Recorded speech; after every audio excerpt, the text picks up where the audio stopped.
Baik, mari kita lanjutkan pembahasan kita dengan melihat beberapa contoh soal berikut ini. Nah, ini contoh-contoh soalnya saya ambil dari buku yang menggunakan bahasa Inggris, namun di sini saya akan coba untuk menerjemahkannya. Namun ada baiknya sebetulnya kalau di kemudian hari kita juga bisa memperdalam bahasa Inggris secara terpisah, karena di sana ada begitu banyak bacaan, literatur, atau hal-hal yang bisa kita pelajari yang banyak memakai bahasa Inggris tentunya. Baik, nah yang pertama soalnya begini, kita diberi 3 buah titik yang memiliki koordinat A, yaitu terletak di 4,0, lalu B 7,-1, dan C 2,-5. Nah, pertanyaannya adalah tentukan apakah ketiga titik tadi akan menghasilkan sebuah segitiga siku-siku. Jadi, right triangle ini adalah segitiga siku-siku. Ya. Nah, tentu ketika kita hendak menentukan suatu hal atau membuktikan, maka kita harus mengerti persyaratan dari hal tersebut. Misalkan, eh, yang menjadi persyaratan dari segitiga siku-siku adalah salah satu dari sudut segitiga tersebut sebesar 90 derajat. Atau dengan kata lain, dua sisi yang ada di dalam segitiga itu saling tegak lurus satu sama lain. Nah, kita akan mencoba menggunakan pengetahuan yang kita sudah pelajari sebelumnya untuk menjawab ini. Baik, nah, jadi sebetulnya untuk menjawab sebuah soal juga ada baiknya kita bisa menggambarkan atau mensketsa terlebih dahulu dalam hal ini bagaimana letak-letak dari ketiga titik A, B, C tadi. Jadi misalkan di sini titik A terletak di koordinat 4,0. Baik. Nah, 4,0 1, 2, 3, 4. Ini titik A. Lalu titik B terletak di koordinat 7,-1. Jadi ini 5, 6, 7. -1 di sini. Nah, ini kira-kira ada di sini titik B. Ya. Lalu yang ketiga adalah titik C terletak di koordinat 2,-5. -3, -4, -5. Nah, ini titik C. Baik. Nah, kalau kita hubungkan ketiga titik A, B, C tadi, memang secara sepintas gambar segitiga ini seperti sebuah segitiga siku-siku di sudut A. Namun, ketika kita hendak membuktikan suatu hal, sebetulnya pembuktian tersebut tidaklah berdasar kepada perasaan kita ataupun dari suatu sketsa seperti ini. Jadi kita harus punya suatu landasan atau alasan matematika yang benar. Itu yang harus kita coba buktikan. Nah, sebetulnya seperti yang tadi saya sampaikan, ketika kita hendak membuktikan bahwa segitiga ini adalah segitiga siku-siku, kita perlu memperlihatkan bahwa ada dua buah garis yang saling tegak lurus di sini. Dan kita sudah belajar bahwa apabila ada dua buah garis yang tegak lurus, maka hasil perkalian dari kemiringan atau gradien kedua garis tersebut bernilai -1. Nah, jadi misalkan kalau kita melihat kembali antara titik A dan B ini, kita bisa hubungkan dengan sebuah garis. Nah, ini garisnya, lalu kita beri nilai misalkan kemiringannya M1. Nah, berapa nilai kemiringan M1 ini kita bisa hitung. Jadi kemarin kita sudah belajar bahwa kemiringan sebuah garis yang jika kita diberikan koordinat kedua titik yang dihubungkan garis tersebut bernilai, misalkan di sini YB dikurang YA dibagi XB dikurang XA. Nah, ini kalau dibalik, misalkan YA dikurang YB dibagi XA dikurang XB juga tidak masalah. Nantinya akan menghasilkan nilai yang sama. Jadi, kita pakai salah satunya, misalkan yang ini ya. Nah, lalu kita coba masukkan sekarang nilainya. Jadi, misalkan YB di sini minus 1, lalu dikurangi dengan YA, ini bernilai 0, kemudian kita bagi dengan XB, yakni 7, dikurang 4. Nah, nilainya adalah min 1 dibagi 3, atau min 1/3. Nah, itu adalah nilai dari kemiringan garis AB. Sekarang kalau kita melihat garis yang lain, misalkan garis yang menghubungkan AC ini, lalu kita beri nilai kemiringan garis tersebut M2, maka tentunya dengan menggunakan cara yang sama, yakni YC dikurang YA, sekarang dibagi dengan XC dikurang XA, kita bisa menghitung kemiringan garis AC ini ya. Jadi misalkan di sini YC-nya bernilai min 5, lalu dikurang YA-nya tadi berapa? 0. Dibagi dengan XC 2 dikurang 4. Jadi ini minus 5 dibagi minus 2. 5/2. Nah, sekarang kalau kita lihat hasil dari kedua kemiringan ini, di mana yang A ini bernilai minus 1/3, lalu yang B ini bernilai 5/2, kita bisa lihat bahwa hasil perkalian antara M1 dengan M2 tidaklah sama dengan minus 1. Coba kita lihat, minus 1/3 dikalikan dengan 5/2. Jadi ini tentu ya ada minus, tapi nilainya bukan minus 1, minus 5/6. Jadi di sini membuktikan bahwa antara garis AB dan garis garis AC tidak saling tegak lurus.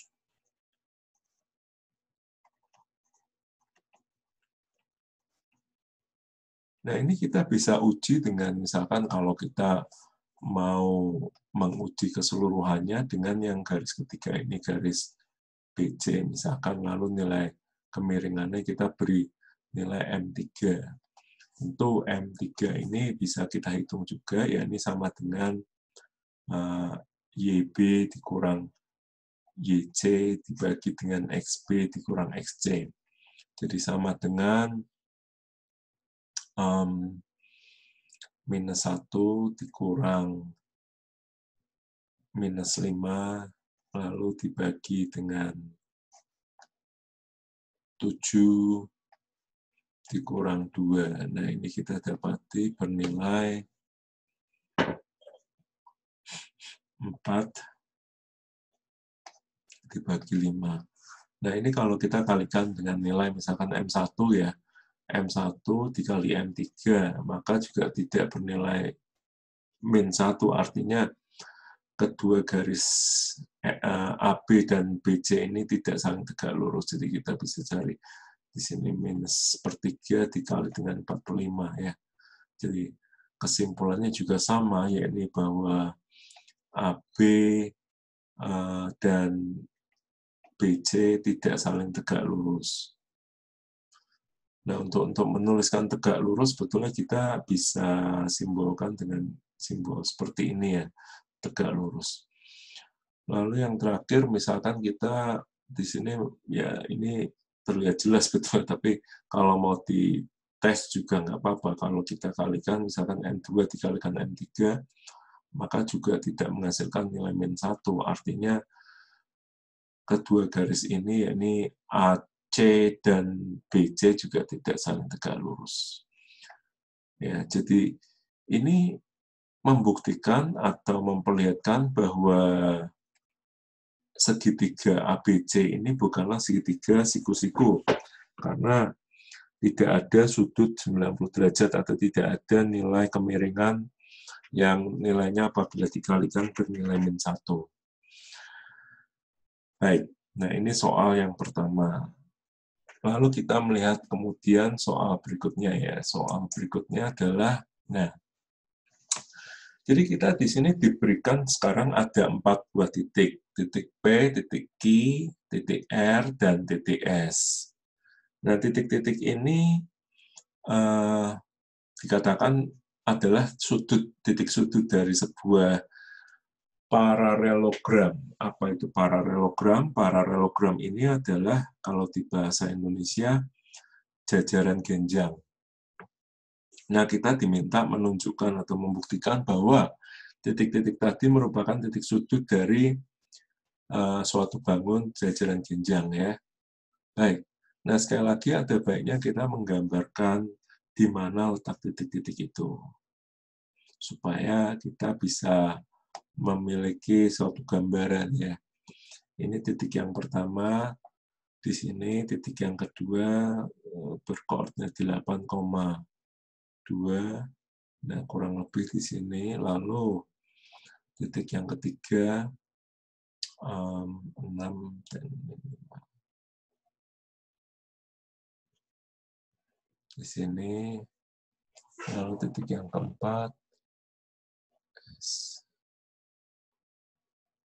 Nah, titik keempat di sini. Ya, sekali lagi memang kita bisa melihat bahwa bangun yang dihasilkan di sini adalah sebuah segi 4 yang bernama jajaran genjang. Nah, sekarang kita harus tahu dulu apa itu jajaran genjang. Nah, untuk membuktikan sebuah bangun jajaran genjang, kita harus mengerti bagaimana sifat atau ciri khas dari jajaran genjang. Jadi jajaran genjang ini bangun 2 dimensi yang 2 sisinya saling sejajar, misalkan sisi 1 dan sisi 2 ini, lalu juga kedua sisi yang lain saling sejajar, ini dan ini. Nah, tentunya akibatnya adalah sisi panjang dari sisi 3 dan 4 ini sama, lalu juga panjang sisi 1 dan sisi 2 ini juga sama panjang. Ya. Namun ketika kita hendak membuktikan bahwa titik P, Q, R, dan S ini adalah titik-titik sudut dari suatu jajaran genjang, maka yang perlu kita lakukan adalah memperlihatkan bahwa ada nilai-nilai kemiringan atau gradien yang sama dari garis-garis ini, dan kemudian juga ada nilai gradien juga yang sama untuk kedua garis yang lain. Nah, jadi misalkan kita sekarang melihat di gambar ini ada garis 1 dan garis 2, kita sekarang bisa mencari nilai dari kemiringan garis 1 dan garis 2 tadi. Jadi M1 ini adalah garis yang kemiringan dari garis yang menghubungkan titik S dan titik P. Baik, jadi nilai dari kemiringannya adalah Y. P dikurang YS dibagi dengan XP dikurang XS. Ya, jadi ini kalau kita hitung 0 dikurang 3 dibagi dengan 5 dikurang 3. Nah, ini hasilnya minus 3/2. Ya, S. Oke. Lalu kalau kita lihat garis yang kedua, ya ini garis yang menghubungkan antara titik R dan titik Q, maka nilai kemiringannya adalah YR dikurang YQ dibagi dengan XR dikurang XQ.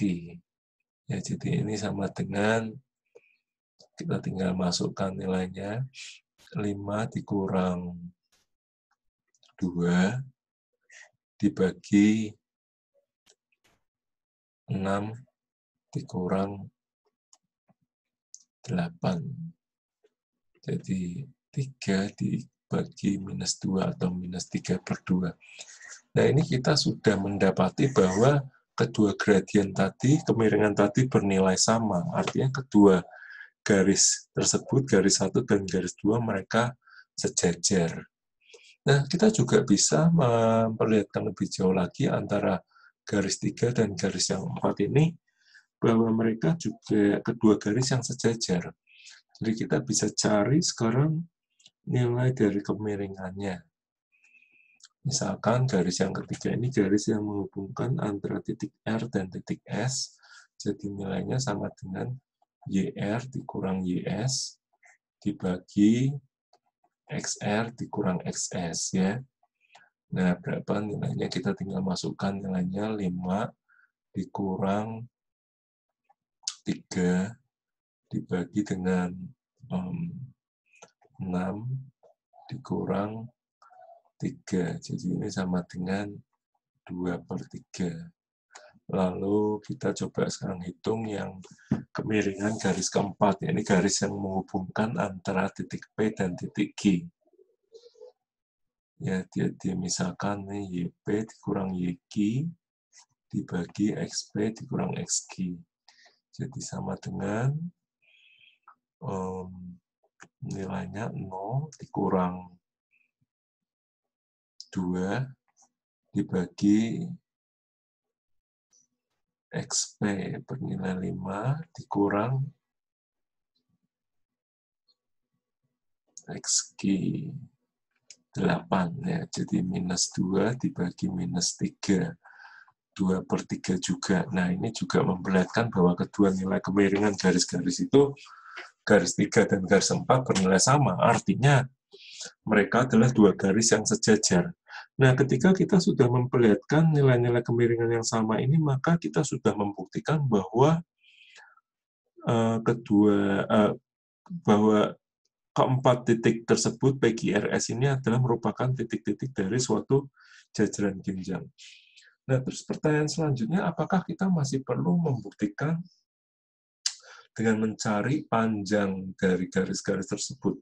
Ya, sebetulnya kalau kita bisa melakukannya tentu adalah lebih baik, tapi pada saat ini kita beranggapan bahwa kita belum belajar mengenai bagaimana menghitung jarak antara dua buah titik. Jadi, kita akan mempelajari hal tersebut nanti. Nah, untuk saat ini, bukti di mana nilai-nilai kemiringan tersebut sama sudah cukup membuktikan bahwa sekali lagi titik-titik tadi PQRS ini merupakan titik-titik dari suatu bangun jajaran genjang. Nah, baik. Jadi ini contoh-contoh soal yang berhubungan dengan geometri tentunya. Lalu kita lihat contoh soal yang terakhir, yang ketiga. Baik. Nah, ini kita diberi sebuah titik koordinat, ya ini titik P yang terletak di koordinat 4,6. Sekarang ditanya bagaimanakah persamaan garis yang melewati titik P tersebut apabila garis itu sejajar dengan sebuah garis Y 2X dikurang Y sama dengan 8. Lalu yang kedua adalah bagaimana persamaan garis yang melewati P apabila garis ini tegak lurus dengan garis yang sama tadi, 2X dikurang Y sama dengan 8. Nah, sekali lagi, kalau kita bisa menggambarkan letak dari titik P, lalu gambar garisnya tentu akan lebih baik ya. Jadi titik P ini terletak di 4,6. 1, 2, 3, 4. 1, 2, 3, 4, 5, 6. Nah, ini kurang lebih ada di sini. Nah, sekarang ada sebuah garis di mana persamaannya dituliskan 2X dikurang Y sama dengan 8. Nah, sebetulnya ada yang ingin saya sampaikan terlebih dahulu bahwa persamaan garis itu ada berbagai macam bentuk. Ini salah satunya, dan ini yang dinamakan sebagai, kalau di dalam bahasa Inggris dinamakan intercept form. Jadi bentuk titik potong. Nah, sebetulnya yang menarik dari bentuk titik potong ini atau intercept form ini adalah kita bisa mencari titik-titik potong pada sumbu X dan sumbu Y secara langsung. Jadi kita bisa bayangkan sekarang kalau kita buat tabel ya, ini untuk kolom yang bernilai titik X dan titik Y, jika misalkan kita mau mencari titik potong pada sumbu X, maka maka nilai Y titik tersebut adalah 0. Jadi kita tinggal nolkan si Y ini, maka kita dapati bahwa X-nya bernilai 4. Lalu berikutnya kalau kita mau cari titik potong di sumbu Y, yang terjadi adalah maka nilai X-nya 0 di sini. Jadi 0, 0, ya, maka Y-nya bernilai -8. Nah, kalau kita gambarkan titik-titik potong itu,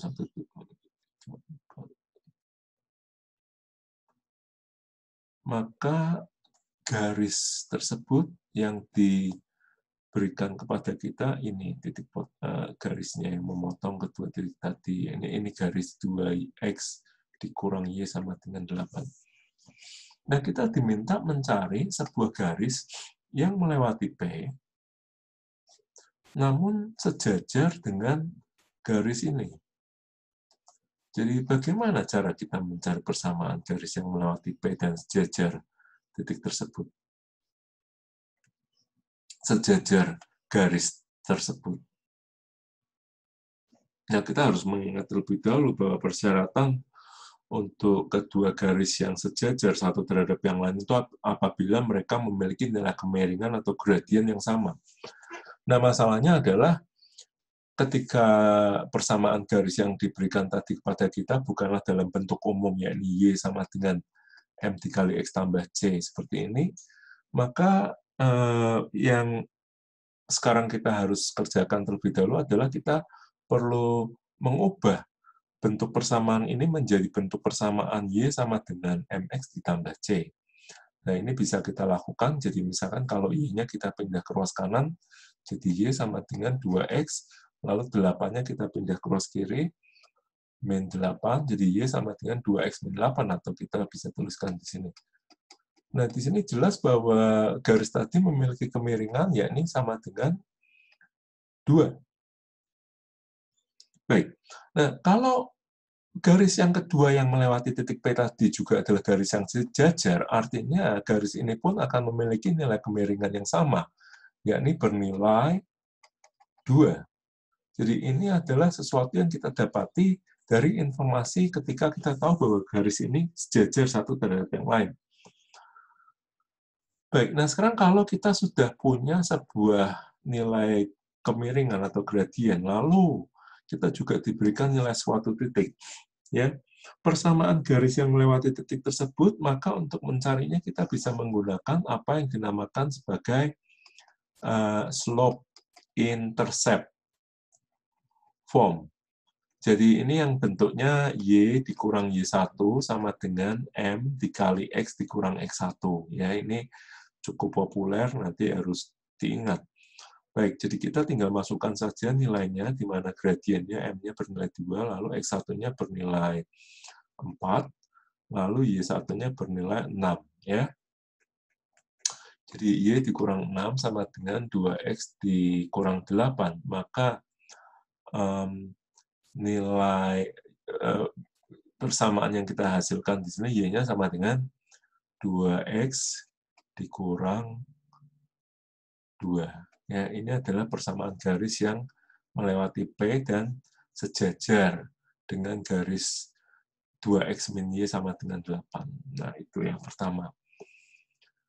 Lalu yang kedua adalah ditanyakan bagaimana kalau ada garis yang berikutnya yang tegak lurus dengan garis pertama tadi dan juga melewati titik P ini. Nah, sekarang ini garis yang ketiga ya. Kalau kita mengingat kembali bagaimana hubungan antara nilai-nilai gradien atau kemiringan kedua garis yang saling tegak lurus, maka kita bisa mendapatkan nilai dari kemiringan garis ketiga ini. Jadi ingat bahwa untuk kedua garis yang saling tegak lurus, M1 dikalikan M yang lain sama dengan min 1. Nah, jadi kita tinggal masukkan nilai tadi M1-nya 2 dikalikan dengan kemiringan dari garis yang berikutnya ini, sama dengan min 1. Jadi kita di sini pun juga bisa mendapati nilai dari kemiringan garis yang ketiga ini, yakni bernilai min setengah. Jadi sekarang sekali lagi kalau kita sudah punya nilai gradien dan garis ini melewati titik 4,6, maka persamaan garis tersebut bisa kita tuliskan secara umum Y dikurang Y1 sama dengan M dikalikan dengan X dikurang X1. Ya.